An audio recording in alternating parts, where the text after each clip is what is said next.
महाराज जी ये सब मंदिर के बारे में, हाँ बिंदु माधव जी के बारे में। ये बिंदु माधव क्षेत्र है। ये काशी में बिंदु माधव है, प्रयाग में वेणी माधव है, रामेश्वरम में सेतु माधव है, पिठापुर आंध्रा में कुंती माधव है, और श्रीरंगम में सुंदर माधव है। ऐसे पंच माधव स्थापना है। ये संपूर्ण शालिग्राम मूर्ति है। ये इसमें शंख चक्र गदा पद्म सनक सनंदन सनत कुमार ऐसे इनके विग्रह है पूरा लक्ष्मी के साथ। लक्ष्मी जी भी हैं इसमें लक्ष्मी के साथ अवतार है इनका पूरा का पूरा। और ये बिंदु ऋषि ने इसकी स्थापना की। अच्छा। नेपाल मुक्तिधाम में गंडकी नदी में इसकी स्थापना, वहां से इसका विग्रह प्राप्त किया उन्होंने। यहाँ पर मुक्तिधाम में बिंदु ऋषि ने इसकी तपस्या करके विष्णु को प्रसन्न किया। विष्णु ने आशीर्वाद दिया भगवान बिंदु ऋषि को कि आपके नाम से और मेरे नाम से यहाँ एक विग्रह की स्थापना होगी। यहाँ पंचगंगा का विशेष महत्व है। यहाँ गंगा, यमुना, सरस्वती, कृष्णा, दूध पापा ऐसे 5 नदियां यहाँ पर मिलती हैं। और गंगा, यमुना, सरस्वती, कृष्णा, किरणा और धूत पापा। किरणा और धूत पापा ऐसी ये 5 नदियां यहाँ मिलती हैं। इस वजह से ये पंचनद क्षेत्र है। पूरे वर्ष जो है प्रयागराज में लोग अपने पाप धोते हैं, और प्रयागराज एक माह में, कार्तिक मास में, वैकुंठ आपकी शरद पूर्णिमा से लेकर कार्तिक पूर्णिमा तक संपूर्ण एक माह तक वो पंचनद तीर्थ पर स्नान करके अपने यहाँ पापों का निस्तारण करते हैं। प्रयागराज जी।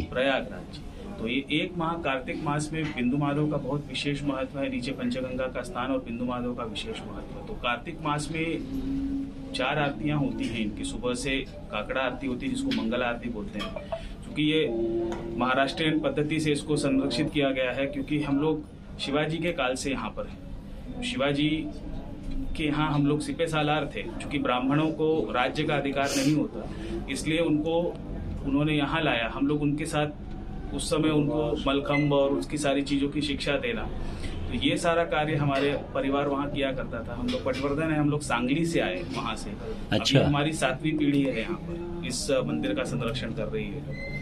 और अब पिछले विगत कई वर्षों से ये चलता ही चला आ रहा है। लगभग धीरे धीरे इसका स्वरूप बढ़ता चला जा रहा है। कार्तिक मास में क्या है कि कार्तिक मास में चूंकि इसका विशेष महत्व होने की वजह से तो सुबह मंगला आरती होती है इनकी, उसके बाद इनकी मक्खन आरती होती है। अच्छा। उसके बाद इनकी श्रीखंड आरती होती है। तो श्रीखंड का पूरा प्रकल्प है कि वो श्रीखंड कैसे बनाया जाएगा, क्योंकि श्रीखंड का विग्रह पूरा शरीर में इनके लगता है। उसके बाद मलाई का श्रृंगार होता है, उस श्रीखंड के ऊपर मलाई लगती है। अच्छा। तो पूरे मलाई के पत्तल होते हैं, उस मलाई के पत्तल को अलग अलग तरीके से, मतलब एक माह तक अलग अलग तरीके के वस्त्र काट के उस मलाई से इनको पूरा विग्रह का श्रृंगार किया जाता है। उसके बाद इनका श्रृंगार आरती का इनका पूरा विग्रह का श्रृंगार होता है कार्तिक मास में। ऐसा एक माह तक चलता है। और विशेष आयोजन जो है वो आपका देवोत्थानी एकादशी से लेके कार्तिक पूर्णिमा तक, ये 5 दिवस का जो कार्यक्रम है वो विशेष इसका महत्व होता है। उसमें देवोत्थानी एकादशी वाले दिन इनका शेषशाही पे श्रृंगार होता है। अच्छा। शेषशाही पे भगवान बैठते हैं। द्वादशी को हमारे यहाँ विवाह का कार्यक्रम होता है, तुलसी विवाह का कार्यक्रम, तो उस दिन घोड़े पर श्रृंगार होता है। त्रयोदशी को जो है यहाँ पर चूंकि भगवान घूमने के लिए जाते हैं, ऐसा मान्यता है, इसलिए जो है उस दिन झूले पर श्रृंगार होता है। चतुर्दशी को वैकुंठ चतुर्दशी होती है। तो यहाँ क्या काशी में क्या हर जगह विष्णु हृदयम शिवम शिव हृदयम विष्णु, मतलब विष्णु और शिव एक ही माने गए हैं। तो उनको स्थान देने के लिए उस दिन मात्र यहाँ की तुलसी काशी विश्वनाथ को चढ़ती है और वहाँ का बेलपत्र इनको चढ़ता है। एक दिन तो अभी भी भक्त जो पुराने लोग हैं जो अभी तक करते आए उस परंपरा को करते चले जा रहे हैं, वो आज के दिन भी ऐसा करते हैं। शिव जी को तो एक दिन तुलसी चढ़ाते हैं। हाँ, वो यहाँ से तुलसी लेके जाते हैं, वहाँ चढ़ाते हैं और वहाँ का बेलपत्र लाके यहाँ पे चढ़ाते हैं। हरिहर भेंट उसको बोलते हैं। और उसके बाद जो है उस दिन जो कि श्रीखंड का श्रृंगार हम करते हैं, तो श्रीखंड में आधे भाग में उनको पूरा का पूरा जो है वो हमको हरिहर बनाते हैं उनको। अच्छा। एक तरफ विष्णु एक तरफ शिव, ऐसा उनको विग्रह का ये करते हैं।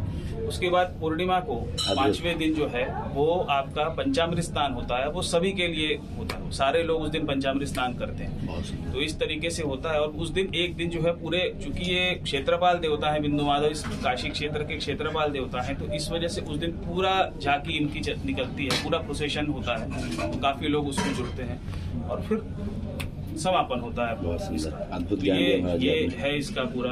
आज आपका शुभ नाम क्या पड़ेगा? मेरा नाम अच्युत पटवर्धन है। अच्युत जी, हाँ। बहुत सुंदर नाम भी आपका ठाकुर जी के नाम पे ही है।